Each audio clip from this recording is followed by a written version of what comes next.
তাই চললাম দোকানে যাওয়ার জন্য। হাঁসগুলো দেখো কি সুন্দর হেলে দুলে বেড়াচ্ছে, যেন এদের কি সুখ। আর এই দাদাটা কালকে যে নদী থেকে কত মাছ ধরে নিয়ে এসছে, দুপাশে দু ব্যাগ কিন্তু বড় বড় মাছে কিন্তু ভর্তি। এই মাছগুলো এখন নিয়ে যাচ্ছে বাজারে বিক্রির জন্য। আমাদের এই বিদ্যুতের নদীর কিন্তু প্রচুর মাছ ধরে মানুষ, তার একটা ভিডিও তোমাদেরকে খুব তাড়াতাড়ি দেবো। আর এই দেখো এই কুল গাছটা দেখো কত কুল হয়েছে, এই গাছ থেকে কিন্তু আমরা কুলও কিনে খাই কুলের সিজন আসলে, এখন কুলগুলো কাঁচা আছে। আর এটা হচ্ছে আমাদের স্কুল মাঠ, আমরা ছোটোবেলায় কিন্তু এই স্কুলেই পড়াশোনা করেছি। আর এই পুকুরটায় দেখো কি বড় পুকুর, এখানে কিন্তু অনেক মাছও চাষ হয়।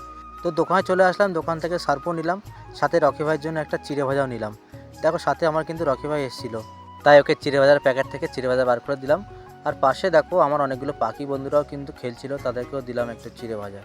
তাই সবাইকে চিড়ে ভাজা দেওয়ার পরে আমি কিছুটা নিজেও খেয়ে নিলাম। তা চলো এবার বাড়ির দিকে যাই। আর এই দেখো এই দিকটা কিন্তু অনেক মাঠ পরিষ্কার করা হচ্ছে, কারণ আর কিছুদিনের ভিতরে এখানে চাষ শুরু হয়ে যাবে। তো গল্প করতে করতে চলে আসলাম বাড়িতে। তো আজকের ভিডিও এই পর্যন্ত, যদি ভিডিওটা ভালো লাগে অবশ্যই সাবস্ক্রাইব করবে।